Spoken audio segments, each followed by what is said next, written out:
Asan na ba kayo? Sa dulo? Sa dulo na ba kayo? Ala pa, kalahati pa. Dito pa lang ba kayo? Oo. Ah, Hindi pa. natagpos niyo ibaba? Hindi pa. Ah, hindi pa rin. Kalahati pa isa. Kalahati, baba pa lang. Oo. Kalahati pa dito pa. 20. Sabi ko, 3 araw kami rito. Hindi lang. 31. Day 1 po ng pitas natin dito sa Calamansi. Medyo gabi na tayo nakapag-vlogs kasi marami din tayo nasikaso kanina. Hindi na natin na-vlog yung kung nakailang red bag tayo kanina kasi may tumawag sa atin na kaibigan natin. At nasikaso natin yung kanyang water pump o yung kanyang patubig. Dito sa day 1 natin naka 35 bags po tayo kanina ng good. Pero medyo makonti po yun kasi nga mga kagri medyo nakaka-atras ng order yung isa nating buyer na 20 red bag kasi madami rin akong kasabay na mamimitas o nagpapitas kanina dito na may mga ari din ng kalamansi, medyo volume din kaya yun medyo siguro pinagparte-parte kaya yun medyo nababa ng konti order natin 35 bags lang kanina.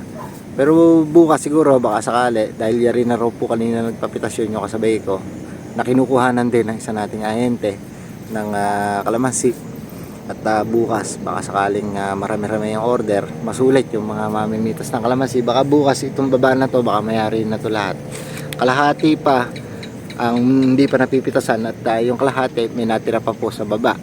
Meron pa po ito sa taas. Siguro aabot tayo ng day 3 dito. Siguro baka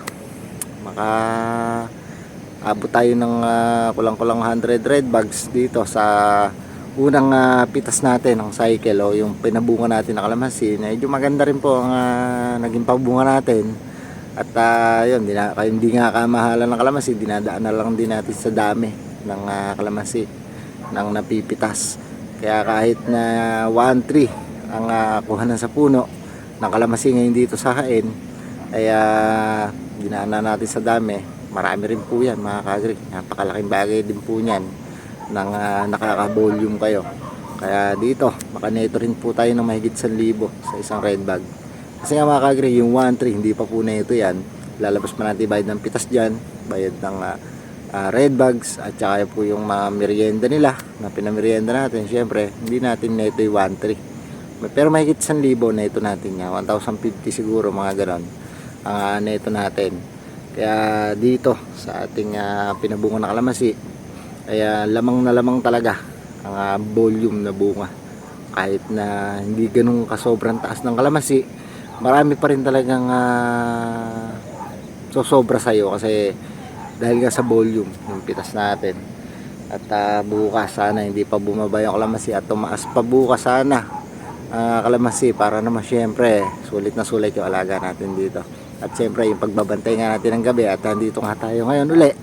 Ngayon tayo nakapag-vlog gabi ng day 1 po ng pitas natin.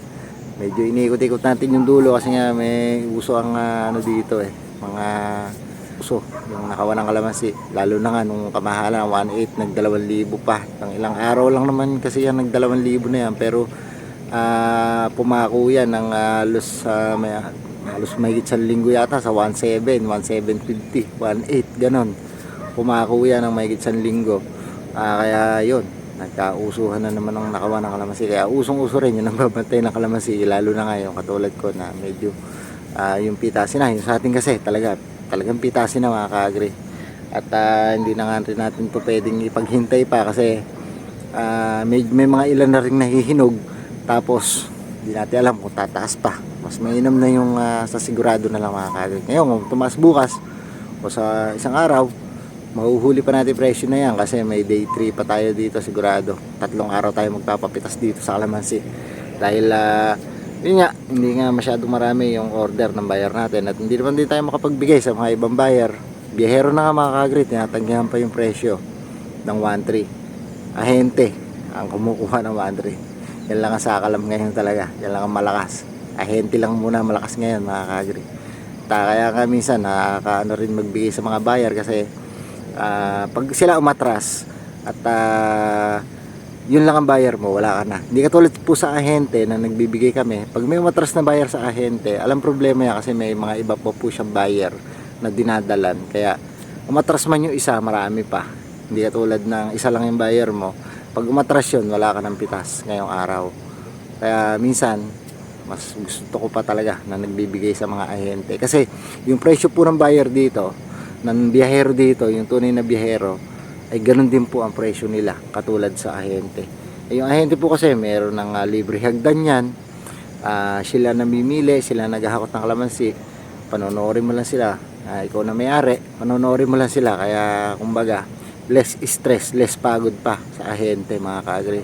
Inaabunuhan pa nila yung red bag, sila pa nagdadala, babayaran mo lang yan kapag binayaran ka lang nila, ikakaltas na lang nila yan. Kaya napakaginhawa ng ahente. Pero syempre, hindi lahat ng ahente ay matataas ang presyo. Tapat lang po tayo ngayon na yung ahente natin ay medyo talagang parehas ang presyo sa mga biyahero ng gulay na kumukuha po ng kalamansi.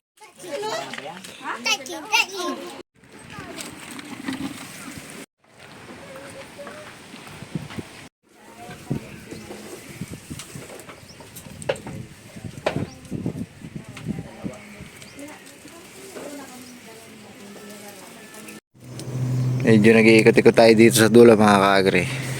Yan. Dito, lapap pambawas itong dulo na to, mga ka-agri. Yung bunga niya, hindi pa po napipitasan. Pero dito, hindi po masyadong marami ang pitasin. Kasi mas marami po dito ang maliliit. Dahil sa susunod po na pitas, dito mas marami na pitasin talaga. Ayan, mga ka-agri. Yan. Mas marami pa po hindi pitasin niya kaysa pitasin. Medyo malalaki lang tingnan to sa camera, pero hindi pa po pitasin niya, iba niyan. Yan, tulad na to, hindi pa po ito pitasin, medyo maliliit pa to. Ito lang ang mga pitasin dyan. To, tsaka yan. Marami rin to, pero mas marami to sa susunod, yung dulo, mga ka-agri. Yan na nga, mabayok-yok na nga yung mga sanga ng kalamansi.